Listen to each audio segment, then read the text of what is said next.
It takes 10,000 hours to master a skill, but only 30 seconds to save a $700 million company. Diane Taylor was about to prove this while wearing her night shift cleaning uniform. The next-gen tech boardroom had become a funeral chamber after 6 hours of failed solutions. 17 engineers sat defeated as CEO Sarah Levinson announced the inevitable. By morning, we're finished. The door opened. Conversations stopped. Diane stood clutching her worn notebook, heart hammering against her ribs. "I can fix your algorithm," she said quietly. The CTO's laughter sliced through the silence. "Security, please escort our janitor out." But Diane was already moving toward the whiteboard, her movements deliberate. "Give me 30 seconds," she said, marker poised with surprising steadiness. "Then I'll leave." No one suspected this moment would transform an entire industry built on overlooking hidden brilliance. Diane's hand moved across the whiteboard with unexpected precision. Numbers and symbols flowed from the marker in elegant, confident strokes. The room fell silent. CEO Sarah Levinson leaned forward, her designer glasses sliding down her nose. This wasn't random scribbling. The equations were advanced far beyond what anyone would expect from cleaning staff. "Time's up," the CTO, Victor Klein, said sharply. "This is ridiculous." "Wait," said Sarah, raising her hand. "Let her finish." Diane completed the final line and stepped back. The algorithm stared back at the room, simplified, elegant, and completely restructured. "That should fix your recursive loop issue," Diane said quietly. A young engineer named Miguel Reyes stood up. "She's right. This actually might work." Victor's face reddened. "You can't seriously believe—" "Test it," Sarah commanded. "Now!" The tension in the room was suffocating as Miguel transferred the equation to his laptop. Diane stood perfectly still, her hands clasped to hide their trembling. This wasn't how her night was supposed to go. Just 3 hours earlier, she had arrived for her regular cleaning shift at Next Gen headquarters. The gleaming 50-story building in downtown Seattle housed one of the country's most promising tech companies. Diane had been cleaning its offices for 11 months. She moved through the empty halls with practiced efficiency. Vacuum, dust, empty trash. Repeat. The routine paid $14.75 per hour, barely enough to cover rent and essentials for her and 8-year-old Marcus. The executive's floor was always last on her route. She preferred it that way. Late at night, with everyone gone, she could take her time studying the notes left on whiteboards. Tonight had been different. The lights in the main conference room blazed at midnight. Voices leaked through the closed door, stressed, desperate. Phrases like catastrophic failure and stock collapse drifted into the hallway. Diane continued her work, trying to ignore the commotion. But when she glanced through the glass wall, she saw the problem displayed on the digital screens. An algorithm she recognized immediately. For weeks, she had studied this exact system during her shifts. The recursive error was obvious to her, a missing constraint that created an infinite loop under specific conditions. The solution had come to her 3 nights ago. She'd even written it down in her notebook, working through the complex mathematics that had once been her passion. Back in the boardroom, Miguel looked up from his computer. His eyes were wide. "It's working," he said, his voice barely above a whisper. "The test environment is processing without the recursion error." Sarah turned to Diane, really seeing her for the first time. "How did you know how to fix this?" Before Diane could answer, Victor cut in. "This is clearly a security breach. She's been spying on confidential information." "I clean this floor every night," Diane said. "The algorithms are left on whiteboards. I just noticed the pattern." "Impossible," Victor snapped. "This is graduate-level computer science. You're a janitor." The word hung in the air like an accusation. Diane straightened her shoulders. "I was a mathematics major at MIT before I had to drop out. I still study in my free time." Sarah's eyebrows rose slightly. MIT? We need to call security, Victor insisted. This is industrial espionage. She could be working for our competitors. Miguel spoke up again. The solution is working in all test cases. We should be grateful, not making accusations. Sarah studied Diane carefully. The emergency meeting had started because their flagship product, a financial trading algorithm, had developed a critical flaw. Banks were threatening to pull $700 million in contracts by morning if it wasn't fixed. And this woman in a cleaning uniform had potentially just saved them all. Ms. Taylor, would you please wait outside while we discuss this? Sarah finally said. Diane nodded, acutely aware of her uniform, of the vacuum still sitting in the hallway, of the gulf between her current reality and the path she'd once imagined for herself.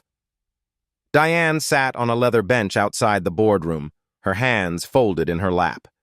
The nighttime security guard watched her suspiciously from his desk. She checked her phone. 2:17 a.m. Mrs. Henderson, her elderly neighbor who watched Marcus overnight, would be worried. She texted quickly. Running late, everything okay? The reply came seconds later. Marcus asleep. Take your time. Diane closed her eyes, memories washing over her. 17 years ago, she'd walked onto MIT's campus with a full scholarship and boundless dreams. Mathematics had always made sense to her when nothing else did. Growing up in Oakland's toughest neighborhood, numbers had been her escape. While chaos swirled around her, a father who disappeared, a mother who worked 3 jobs equations remained constant, beautiful in their reliability. Professor Williams had spotted her talent in her freshman year. You see patterns others miss, he told her. That's rare, even here. By junior year, she was publishing papers on computational mathematics that graduate students cited. Her future seemed secure: graduate school, research positions, perhaps even professorship. Then came the call that changed everything. Her mother collapsed at work. Stage 4 cancer. 6 months to live, at most. Diane withdrew from school immediately. The medical bills accumulated faster than she could manage. When her mother died 9 months later, Diane was left with crippling debt and a shattered academic trajectory. She found work as a data entry clerk, using her mathematical skills in the most basic way possible. Life settled into a routine until she met James. He was charming, ambitious, working on his MBA. Their relationship moved quickly. When she became pregnant, he seemed excited about building a family. Marcus was born healthy and perfect, with his mother's quick mind and curious eyes. Diane returned to work, dreams of completing her degree still simmering on the back burner. Then came James's job offer in another state. He left without discussion, without looking back. His child support checks arrived sporadically for 6 months, then stopped entirely. Marcus was 3 when he first showed signs of severe asthma. The attacks came suddenly, terrifyingly. One particularly bad night in the emergency room left Diane with a $12,000 bill her insurance wouldn't cover. Desperate and sleep-deprived, she made the worst decision of her life. She altered a check amount from her employer, intending to pay it back from her next paycheck. The discrepancy was discovered immediately. The company pressed charges. With a public defender who barely knew her name, Diane accepted a plea deal: probation, restitution, and a felony record that would follow her forever. Finding employment afterward proved nearly impossible. Each application asked the same question: have you ever been convicted of a felony? Each honest answer closed another door. The cleaning job at Next Gen had been a last resort. The night shift allowed her to be with Marcus after school.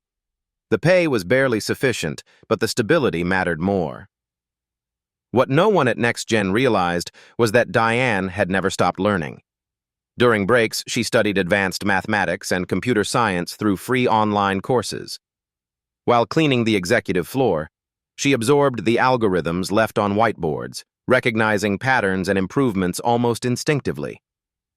The boardroom door opened, startling Diane from her memories. Sarah Levinson emerged alone, her expression unreadable. "Walk with me, Ms. Taylor." They moved down the quiet hallway together, the CEO in her tailored suit and the janitor in her gray uniform. The contrast couldn't have been more stark. "Victor believes you've committed corporate espionage," Sarah said flatly. "He wants to press charges." Diane's heart sank. Another criminal charge would violate her probation. "I've never taken any information out of this building," she said carefully. "I just notice things while I'm cleaning." Sarah stopped walking. "That algorithm you fixed, our best engineers have been working on it for weeks." "The error was in the constraint parameters," Diane explained. "When the input variables exceed a certain threshold, the recursion never resolves." Sarah studied her with new interest. "And you understood this just by looking at whiteboards?" "I have a strong background in mathematics," Diane said. "I see patterns easily." "MIT, you said?" Diane nodded. "I had to leave in my junior year. Family emergency." Sarah leaned against the wall, fatigue evident in her posture. Next Gen had been her vision for 7 years. The algorithm crisis threatened everything she'd built. "We need to verify your solution more thoroughly," she said finally. "If it works, we'll discuss next steps." "I should get home to my son," Diane said, glancing at her phone. "We can send a car for him," Sarah offered, then added more softly, "If your solution holds, Next Gen owes you a debt of gratitude."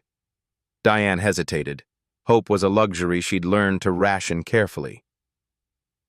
"There's something you should know," she said. "I have a record.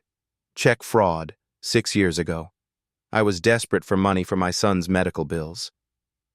She waited for the familiar shift in expression, the cooling of interest, the professional distance. Instead, Sarah just nodded. "Let's focus on the algorithm first," she said. "The rest we can discuss later." As they walked back toward the boardroom, Miguel appeared in the hallway. His expression was animated.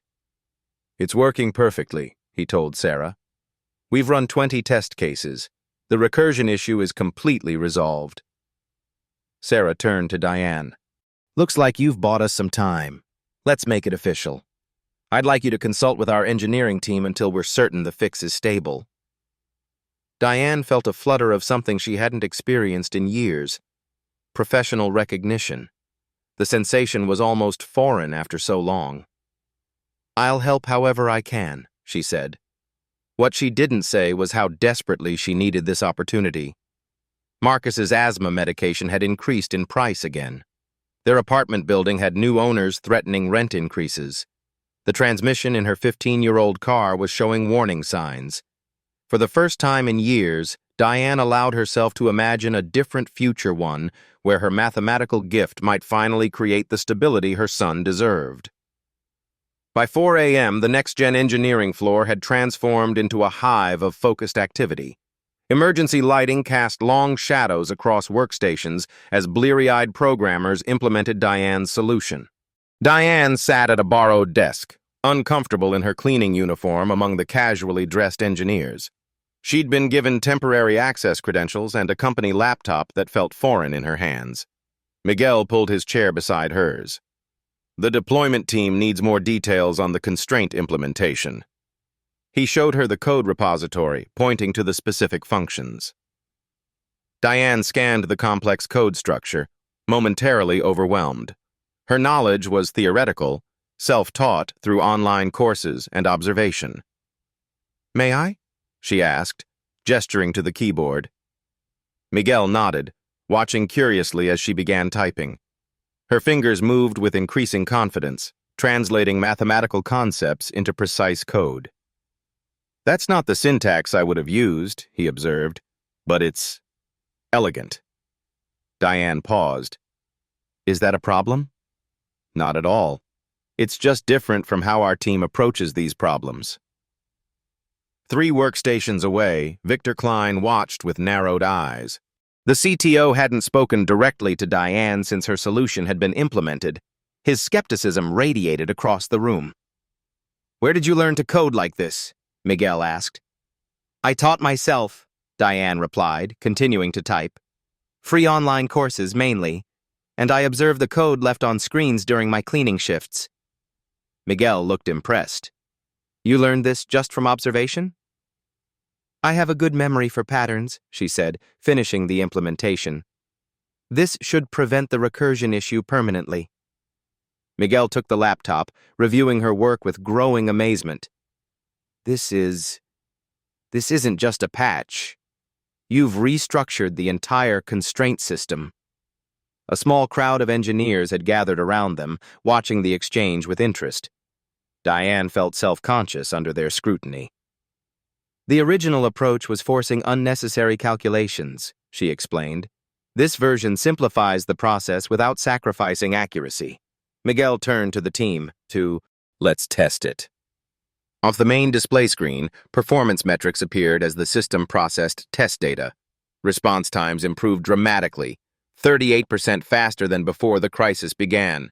That's impossible, said one engineer, staring at the results. Victor pushed through the group. What exactly did you change? Diane stood, moving to the whiteboard. With quick, precise movements, she mapped out the mathematical foundation of her solution. The original algorithm created redundant processing loops here and here, she explained, circling key areas. By restructuring the constraint hierarchy, we eliminate these bottlenecks. The room fell silent as she continued, breaking down complex concepts into clear explanations. Even Victor seemed momentarily speechless. And you figured this out while cleaning? He finally asked, skepticism evident. I've been observing the algorithm development for weeks, Diane said. The pattern was clear to me. That's either brilliant or incredibly suspicious, Victor replied coldly. Sarah Levinson appeared at the entrance to the engineering floor.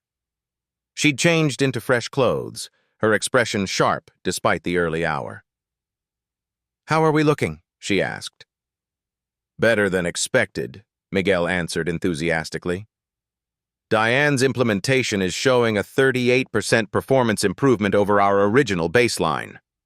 Sarah raised her eyebrows. That's significant. It's unverified, Victor interjected. We need more extensive testing before deployment. The Asian market's open in 2 hours, Sarah reminded him. Our clients need a solution. I wouldn't risk deploying unproven code from an unauthorized source, Victor said, glancing at Diane's uniform. The implication hung in the air. Diane felt the familiar weight of judgment, the reduction of her worth to her current position rather than her capabilities. Perhaps Ms. Taylor could walk us through another test case, Sarah suggested. Something complex that would validate her understanding. Victor's smile held no warmth. Excellent idea. Why don't we use the volatility prediction module? It's been giving us trouble for months.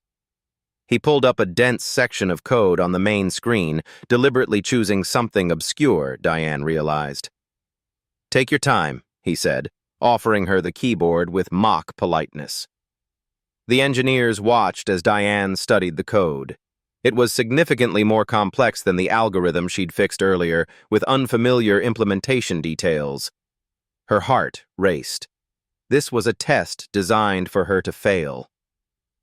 Miguel leaned close. You don't have to do this now, he whispered. It's a complex system that took our team weeks to build. Diane took a deep breath, focusing on the patterns within the code. The mathematical principles emerged slowly from the syntax-familiar concepts hidden beneath unfamiliar implementation. I see the issue, she said finally, her voice steady despite her nerves. Your volatility calculations aren't accounting for overlapping market conditions. She began typing, aware of every eye in the room tracking her movements. The solution formed beneath her fingers. Not perfect, but functional. When she finished, the room remained silent. Miguel ran the simulation, and the results appeared on screen. 12% improvement, he announced, unable to hide his astonishment. On the first attempt. Sarah turned to Victor, her expression expectant. The CTO's jaw tightened. Beginner's luck, he said dismissively. Or she's seen this code before, too. Either way, Sarah replied, I think we've found someone with exceptional talent. The atmosphere in the conference room had shifted dramatically by 7 a.m.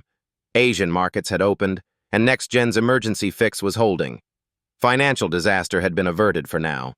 Diane sat alone at the far end of the table, exhausted but proud. She'd called Mrs. Henderson again to arrange for Marcus to get to school. The elderly woman had agreed, though Diane could hear the concern in her voice. "Everything okay, dear? You've never stayed this long before." "Everything's fine," Diane had assured her.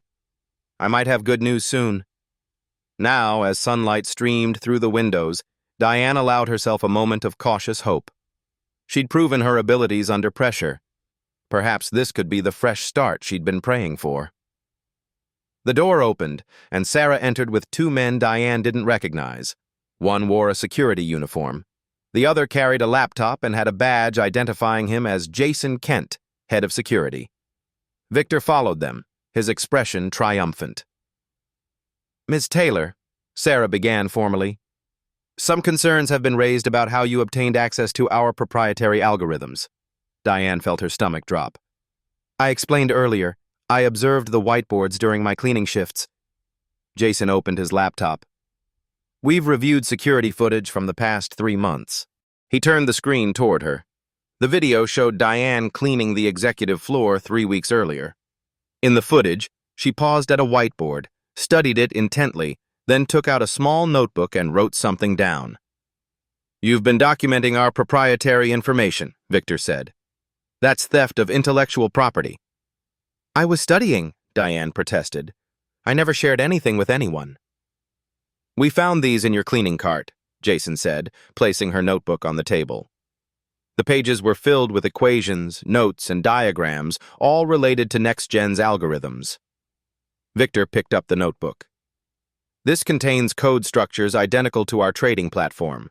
Code that isn't visible on any whiteboard." "I figured those out myself," Diane insisted, her voice rising. "I was applying mathematical principles to what I observed." "A convenient claim," Victor said coldly, "but highly unlikely." Sarah's expression had hardened. "Ms. Taylor, corporate espionage is a serious offense. If you're working with a competitor—" "I'm not!" Diane stood up, panic rising in her chest. "I needed this job. I would never risk it." "Then explain this," Victor demanded, flipping to a page containing detailed notes on NextGen's proprietary trading algorithm, including sections that were never displayed publicly. Diane stared at her own handwriting. "Those are my extrapolations. I saw parts of the algorithm and worked out the logical implementations." "Without access to our code base?" Victor's skepticism was palpable. "That's impossible." "Not for someone with her mathematical background," a new voice said. Miguel stood in the doorway, his expression determined despite his obvious fatigue. "I've been reviewing the security footage more thoroughly," he continued, entering the room. "There's something you all need to see." He connected his laptop to the main display screen. The footage showed Diane cleaning the engineering floor late at night 2 months earlier. The room was empty except for her. In the video, she paused beside a desk, noticing an error message on a monitor. After studying it briefly, she sat down and began typing. 2 minutes later, she stood and continued cleaning, leaving the workstation with the error resolved. "I checked the logs," Miguel said. "That night, someone fixed a critical bug in our testing environment, a bug that had been stumbling our team for days. The fix was elegant and unusual, exactly like the solutions Ms. Taylor provided this morning." He turned to face the room. "She's been anonymously improving our systems for months, without taking credit or compensation." Sarah looked at Diane with renewed interest. "Is this true?" Diane nodded slowly. "Sometimes I notice simple problems I can fix. I didn't think anyone would mind." "Didn't think anyone would mind unauthorized access to our systems?" Victor's voice rose incredulously. "That's a security breach." "One that has apparently benefited us multiple times," Sarah noted, her tone thoughtful. The security guard shifted uncomfortably. "Should I escort her out, ma'am?" Sarah raised her hand. Not yet. I think we need more information before making any decisions. Victor's face flushed with anger. She admitted to accessing our systems without authorization. That's grounds for immediate termination and potential criminal charges. Diane felt the familiar cold dread. Another charge would mean jail time. And what would happen to Marcus then? Miguel stepped forward, positioning himself between Diane and Victor. His stance was protective despite his junior status in the company hierarchy. Before anyone makes accusations, I have something else to show you, he said, his voice steadier than Diane expected. He pulled up another file on his laptop. It was a log of system access across the next-gen network. I checked Diane's employee badge records against our system logs, he explained. On at least 14 occasions, her badge was used to access computers on the engineering floor. Victor nodded triumphantly. That proves my point. Unauthorized access. Let me finish, Miguel continued. I compared the timestamps with our security footage. During several of these instances, Diane wasn't even near the computers registered as being accessed. He played another clip. It showed the engineering floor at night. Diane's cleaning cart was visible, but she was working in a different area from where her badge had supposedly been used. Someone else has been using her credentials, Miguel concluded. Sarah frowned. How is that possible? Cleaning staff badges have basic access throughout the building, Miguel explained. Someone could have cloned her badge information. Victor scoffed. That's a convenient theory without proof. Actually, I have proof, Miguel replied, switching to another file. I traced the unauthorized access points. The credential duplication occurred in the executive bathroom 2 months ago when Diane was cleaning it. He played the footage. The video showed Diane entering the executive bathroom with her cleaning supplies. 3 minutes later, someone else entered. A man in a dress shirt and slacks. That's Andrew from your development team, Sarah said to Victor, her voice sharpening. Watch what happens next, Miguel instructed. The footage showed Andrew leaving a minute later. When Diane eventually exited, she reached for her badge, which hung from her cleaning cart. She looked confused, checking her pockets before finding the badge exactly where she'd left it. He took her badge, duplicated the credentials, and returned it, Miguel explained. Classic social engineering tactic. Sarah turned to Victor. Why would Andrew need to access the system with someone else's credentials? He has his own high-level access. Victor's expression had shifted from triumphant to uncomfortable. I'm sure there's an explanation. There is, Miguel said. Andrew has been implementing undocumented changes to our trading algorithm for months, always using Diane's credentials. Changes that match the timing of our system's unexplained performance fluctuations. He turned to Diane. The improvements we attributed to you weren't all yours, but the ones that were like last night's solution show genuine brilliance. Sarah's gaze hardened as she turned to Victor. I want Andrew in this room immediately. He called in sick today, Victor said stiffly. How convenient, Sarah replied. She turned to the security chief. Jason, please have someone locate Andrew and bring him in for questioning. The security chief nodded and stepped out. Sarah turned back to Diane, her expression softening slightly. It appears I owe you an apology, Ms. Taylor. What about her notebooks? Victor insisted. They still contain proprietary information. Information she apparently derived through observation and mathematical deduction, Sarah countered. An ability that strikes me as extremely valuable. For the first time since the accusations began, Diane allowed herself to breathe normally. The worst wasn't over, but at least someone was listening. The next-gen headquarters buzzed with controlled chaos by mid-morning. News of the algorithm crisis had leaked to the financial press, though the company's swift resolution had prevented a complete stock collapse. Diane sat in Sarah's private office, still in her cleaner's uniform after nearly 10 hours at the company. She'd been given coffee and breakfast, small courtesies that did little to ease her exhaustion or anxiety. Sarah entered, closing the door firmly behind her. Her expression was grave. We found Andrew, she said, taking a seat across from Diane. He's admitted to duplicating your credentials. Why would he do that? Diane asked. Sarah hesitated, choosing her words carefully. It appears he was implementing unauthorized changes to our algorithm under Victor's direction. Diane's eyes widened. The CTO was involved? It's complicated, Sarah said, rubbing her temples. Our security team has been reviewing all system logs. The evidence suggests Victor knew about the recursion flaw in our algorithm for over 3 months. 3 months? Diane repeated, stunned. But that means he deliberately concealed a critical system vulnerability, Sarah confirmed. One that put our entire client portfolio at risk. The revelation hung in the air between them. Diane struggled to process its implications. But why would he do that? Sarah's expression darkened. The flaw originated in code Victor personally developed. Admitting the error would have damaged his reputation and potentially his year-end bonus. She stood and paced to the window. Beyond the glass, Seattle's skyline gleamed in the morning sun, oblivious to the drama unfolding inside. Victor was using Andrew to implement temporary patches, Sarah continued. Band-aids that kept the system functioning without addressing the fundamental flaw, all while using your credentials to cover their tracks. Diane felt a chill. So if anything went wrong, the logs would show you as the last person to access the system, Sarah finished. A convenient scapegoat. The calculated cruelty of it struck Diane like a physical blow. Her position, a night cleaner with a criminal record, made her the perfect target. Who would believe her denial against the word of a CTO? There's more, Sarah said, returning to her seat. Victor knew you were observing the whiteboards. Security footage shows him watching you study them on multiple occasions. He knew?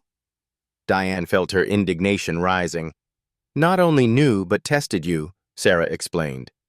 He deliberately left incorrect equations to see if you would notice the errors. I did notice, Diane said quietly.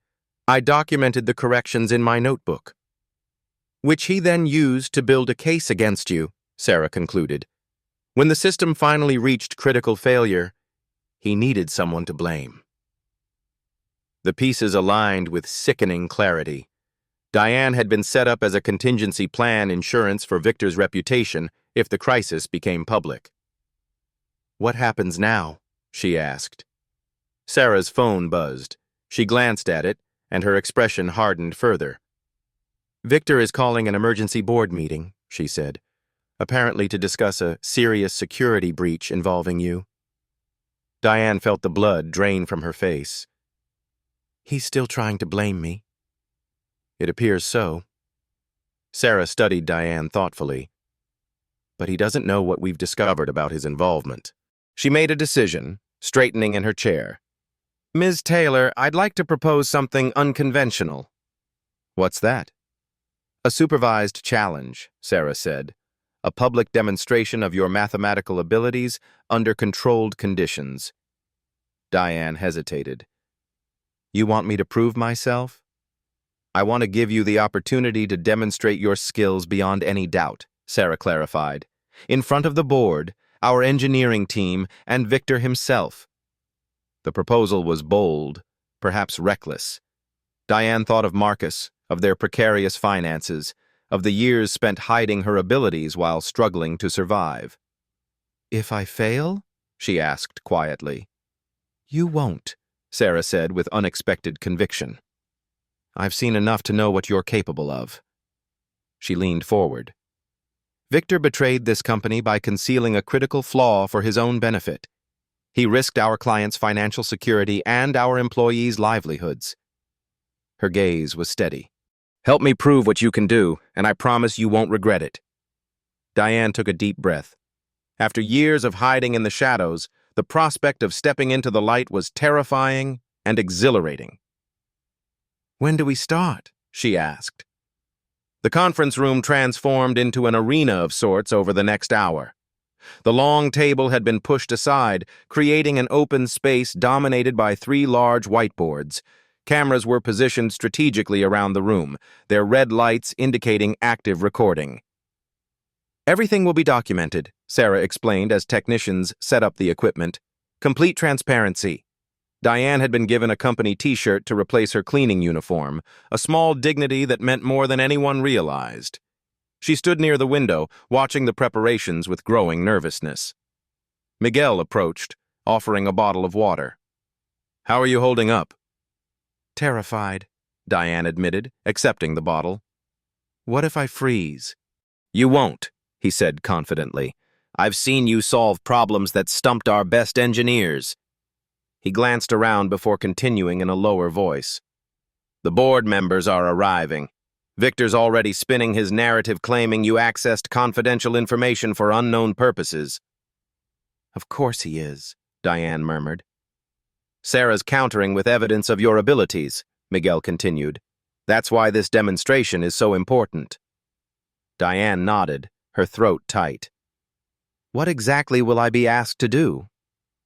"Sarah and the head of engineering have designed 3 challenges," he explained. "Increasingly complex mathematical and algorithmic problems, none directly related to our proprietary systems, to avoid any claims that you memorized solutions." "Will Victor be involved?" "He'll be observing," Miguel confirmed. Sarah insisted he be present. Across the room, board members filed in, 7 men and women in business attire, their expressions ranging from curious to skeptical. Victor entered last, his face a mask of professional concern as he spoke quietly with an older board member. Sarah approached Diane, her demeanor calm but serious. "Ready?" "As I'll ever be," Diane replied. "The format is straightforward," Sarah explained. "You'll be presented with 3 challenges of increasing difficulty. You'll have 20 minutes for each, with your work visible to everyone." She handed Diane a sealed envelope. "These are the problems, certified by our head of engineering and an external consultant. No one else has seen them, including me." Diane took the envelope, feeling its weight like a physical manifestation of her future. What about Victor's accusations? She asked quietly. "He'll have his say," Sarah acknowledged. "But after your demonstration, I'll present our findings regarding the credential misuse and the concealed system flaw." She placed a hand briefly on Diane's shoulder. "One step at a time. First, show them what you can do." The room had filled now. Engineers lined the walls, curious about the unprecedented event. The board members took seats at the front, with Victor positioned prominently among them. Sarah stepped to the center of the room, commanding attention with her presence alone.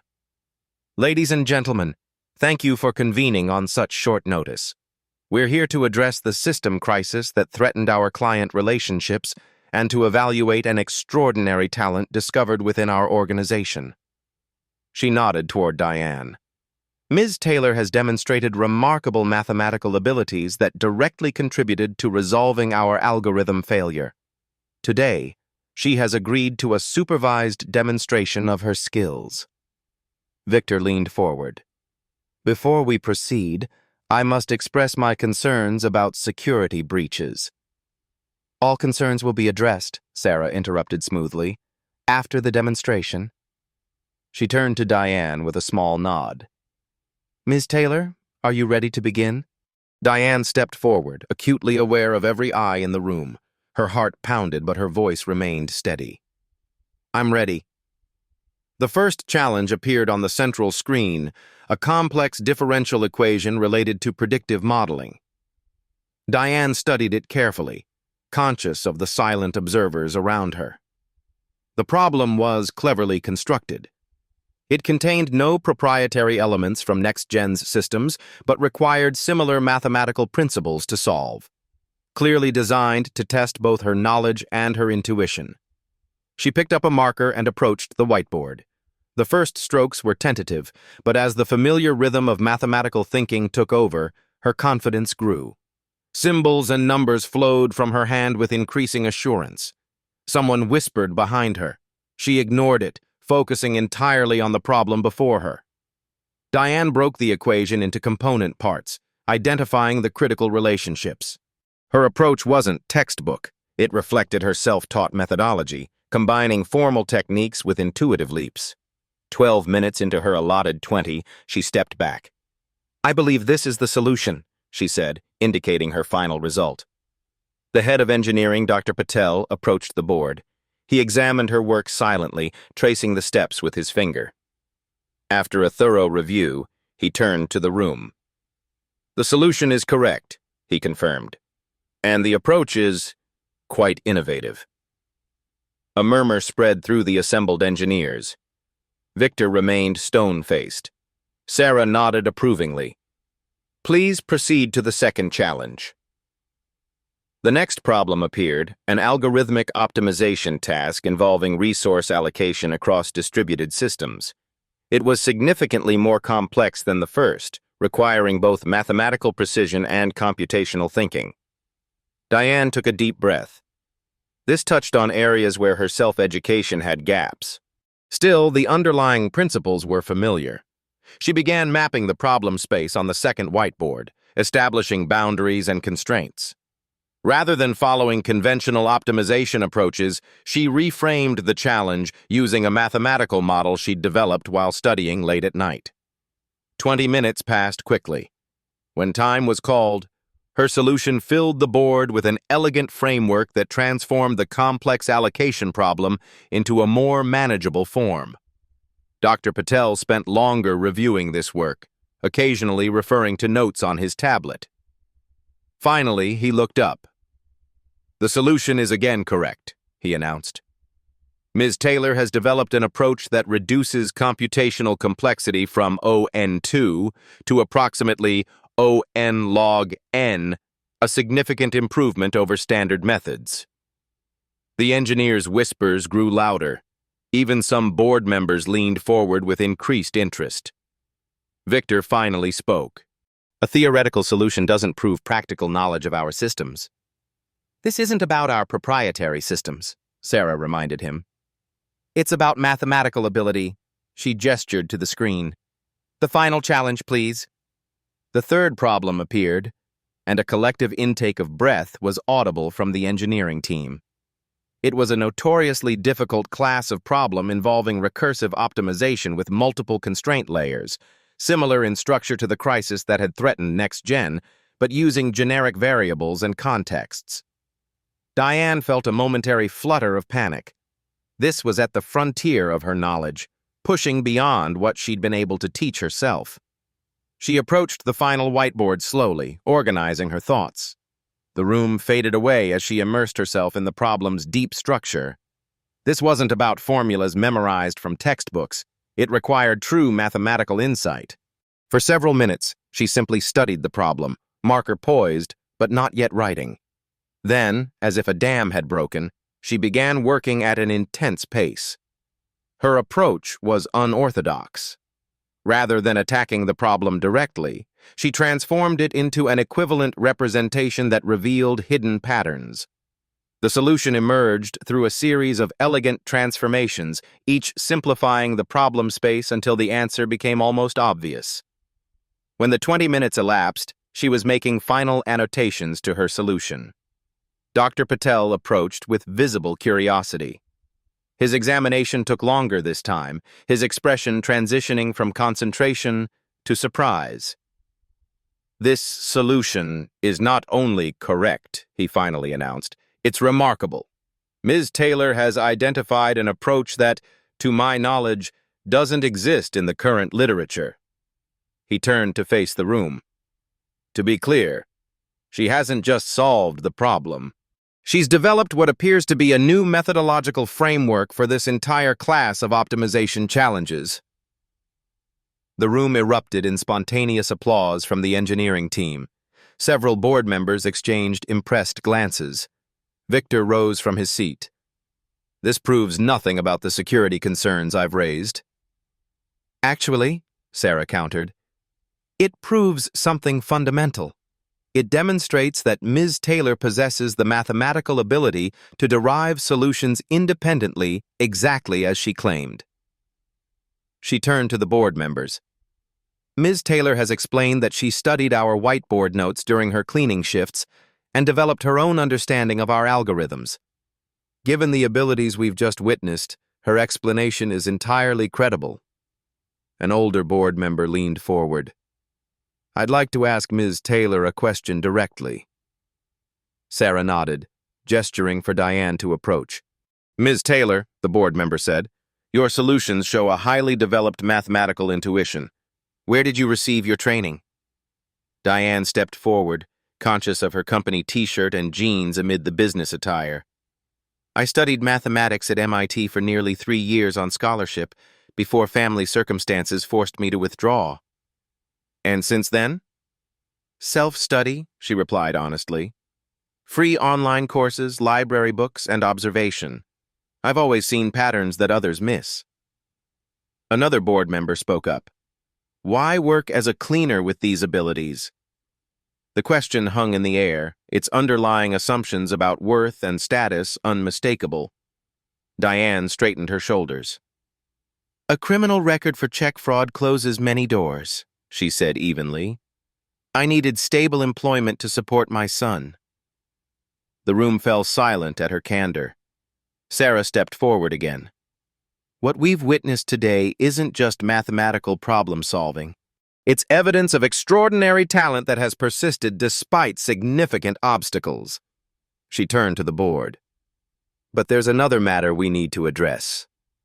With a nod to Miguel, she directed everyone's attention to the main screen, where security footage now played. Before we continue, Sarah said, her voice steely, we should discuss the unauthorized use of Ms. Taylor's credentials to implement changes to our trading algorithm, and the deliberate concealment of a critical system flaw for over 3 months. All eyes turned to Victor, whose composed facade had finally begun to crack. The atmosphere in the conference room had transformed completely by early afternoon. The security footage had revealed a damning pattern. Victor's knowledge of the algorithm flaw, his directed cover-up, and the deliberate misuse of Diane's credentials as insurance against discovery. Victor had been escorted from the building pending a formal investigation. The board remained in emergency session, processing the dual revelations of his deception and Diane's extraordinary abilities. Sarah had requested an external expert to provide independent validation of Diane's work. That expert, Professor Eliza Montgomery from Stanford's Advanced Computing Department, now stood before the assembled group, reviewing the challenge solutions with professional interest. I've examined Ms. Taylor's work thoroughly, Professor Montgomery began, her voice carrying the weight of academic authority. Her solutions demonstrate exceptional mathematical intuition and creativity. She gestured to the third whiteboard, where Diane's most complex solution remained. This approach, in particular, represents a novel framework for addressing multi-constraint optimization problems. It has potential applications far beyond trading algorithms. The professor turned toward Diane. In academic circles, this would likely be considered publication-worthy. It's an elegant solution that simplifies what we traditionally view as a computationally intensive problem class. A board member leaned forward. Could she have prepared for these specific challenges in advance? The problems were designed this morning by Dr. Patel and myself, Professor Montgomery replied. No one else had access to them before this demonstration. She continued with professional certainty. Moreover, Ms. Taylor's approach shows the hallmarks of original thinking, not memorized solutions. She's not reproducing textbook methods. She's creating her own mathematical framework. Miguel spoke up from his position near the wall. I've been reviewing our system logs more comprehensively. In at least 7 instances over the past year, anonymous improvements appeared in our codebase during night hours. The timestamps match Ms. Taylor's cleaning schedule. He displayed a timeline on the main screen. These improvements share the same distinctive approach we've seen in her solutions today. They're mathematically elegant and computationally efficient. Sarah addressed the board directly. The evidence is conclusive. Ms. Taylor has demonstrated extraordinary mathematical ability under controlled conditions. Her explanation of how she developed insights into our systems is supported by both her demonstrated skills and our security records. Professor Montgomery added a final observation. In my 20 years of academic work, I've encountered perhaps 3 minds with this level of mathematical intuition. It's a rare gift that transcends formal education. She turned to Diane with professional respect. Whatever path brought you here, your abilities are exceptional and genuine. The board chairman nodded slowly, his initial skepticism replaced by thoughtful consideration. I believe we've seen enough to conclude that Ms. Taylor's abilities are not only legitimate, but potentially valuable to NextGen's future. For Diane, these words represented something she had almost stopped believing possible. Professional validation based solely on her abilities, not her circumstances or history. 1 week later, Diane entered the NextGen building through the main entrance, not the service corridor she'd used for nearly a year. She wore a new blazer over a simple blouse, her cleaning uniform permanently retired. Security greeted her by name, issuing a badge with her photo and a new title: Director of Algorithmic Optimization. The transition had been swift and comprehensive. After the board's emergency session, Sarah had offered Diane a position created specifically for her unique talents. The salary, nearly 10 times her previous earnings, had left her momentarily speechless. Your first assignment, Sarah had said, is to conduct a comprehensive review of our trading platform architecture. Find the inefficiencies that others have missed. Today marked her first official day in the role. As she rode the elevator to the executive floor, now a legitimate passenger rather than service staff Diane reflected on the whirlwind changes. She'd moved Marcus to a new apartment in a safer neighborhood with good schools. His asthma medication was covered by NextGen's premium health insurance. For the first time in years, financial anxiety no longer dominated her every decision. The elevator doors opened onto a floor she had previously only seen while pushing a cleaning cart. Miguel waited for her, his friendly face a welcome sight amid the unfamiliar territory. "Ready for your first team meeting?" he asked, falling into step beside her. "Nervous," she admitted. "It's a big change." "The team is excited to work with you," he assured her. "Your solutions last week made quite an impression." They reached a glass-walled conference room where about a dozen engineers waited. The conversation paused as Diane entered, followed by a spontaneous round of applause. She felt her cheeks warm at the recognition but managed a composed smile. "Thank you. I'm looking forward to working with all of you." The meeting proceeded with a level of respect Diane had almost forgotten could exist in professional settings. Her ideas were received with genuine interest, her questions taken seriously. By the session's end, she had outlined an approach for redesigning critical system components that had the engineering team energized. Later that afternoon, Sarah called Diane to her office. The CEO wasn't alone. 2 board members and the company's PR director waited inside.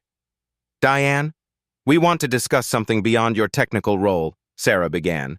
"Your journey has inspired us to reevaluate our hiring practices." The older board member nodded. "Your situation highlights a talent pool we've been overlooking. Individuals with non-traditional backgrounds and second-chance needs." "We're launching the NextGen Second Chance Initiative," Sarah explained, sliding a document across the desk. "A program specifically designed to identify and recruit talented individuals with criminal records or interrupted education." Diane reviewed the proposal with growing emotion. The initiative included education support, mentorship, and a commitment that 5% of new hires would come through the program. "We'd like you to be the public face of this initiative," Sarah continued. "Your story demonstrates exactly what we're trying to achieve." The PR director spoke up. "Several major tech companies have already expressed interest in adopting similar programs. This could create industry-wide change." Diane thought of the countless others like her talented individuals whose past mistakes or circumstances had limited their opportunities. The potential impact extended far beyond her personal vindication. "I'd be honored," she said simply. For the first time, her mathematical gift wouldn't just solve algorithms, it would help solve a profound social equation. If this story moved you, don't let the impact end here. Subscribe to Beat Stories and hit the like button for more powerful narratives about overlooked heroes finding their rightful place in the world. Your subscription helps us continue sharing these important stories of courage, vindication, and social change. Join our community today and be part of the movement to recognize brilliance wherever it exists.